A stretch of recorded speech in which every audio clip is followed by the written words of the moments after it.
ja da pričam kad ima ovolikog ljudi? Uglavnom, ljudi moji, Kristijan Golubović. Ne, slušajte ovako. Trebali smo da spavamo, znači legli smo i uzeli smo u vozu ono da se spava, razumete, krevete.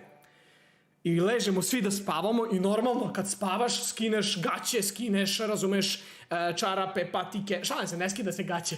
Znači ono, razumeš, ideš da spavaš, nećeš spavati u patikama. I Gedža skida patike, kad je to krenulo da smrdi. Evo, i Arpate, izvini ako gledaš ovaj live, ili Gedža ako gleda, ili ako gleda Gedžina sestra, neka, nebitno. Ja dugo nisam osjetio taj smrad. Koliko smrdi Gedžine patike, brate, mi smo pocrkali tamo. Mi smo pocrkali, brate, i reku šta ćemo da radimo ovo ono, i kaže, taj moj drug Keki kamerman, kaže, ma daj stavi patike na onaj vešnu mašinu, na prozor od ovog voza.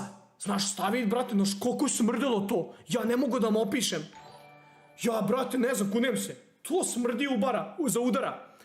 I, brate, slušajte ovo, evo, kunem se, znači, evo, Benjami i Arpata. Hajde, ćeo. Ustajemo mi, ulazimo u Crnu Goru, sve super, i samo čuješ, to je samo, ne znam, kao, čuješ nešto bacio. I mi proveravamo, plus neki debil, tu pored, levo, desno, pošto je smrdela patika užas, uzo i bacio jednu patiku. Znači, bacio jednu patiku, zašto je smrdela. I to je taj story time, šta se desilo sa Gedžinom patikom. Smrdele su do krina glogija. Znači, to je neverovatno, ne do Bog da ste osjetili to. Znači, izvini Gedžo, brate, a stvarno ti smrde noge. I uglavnom, neko mu je bacio patiku iz voza, mi smo izašli, ja kamerman, a kamerman, znaš kako je kamerman izašao? Ko je bacio patiku? Fake mafijanje. Ljudi, znate kad neko fake mafija?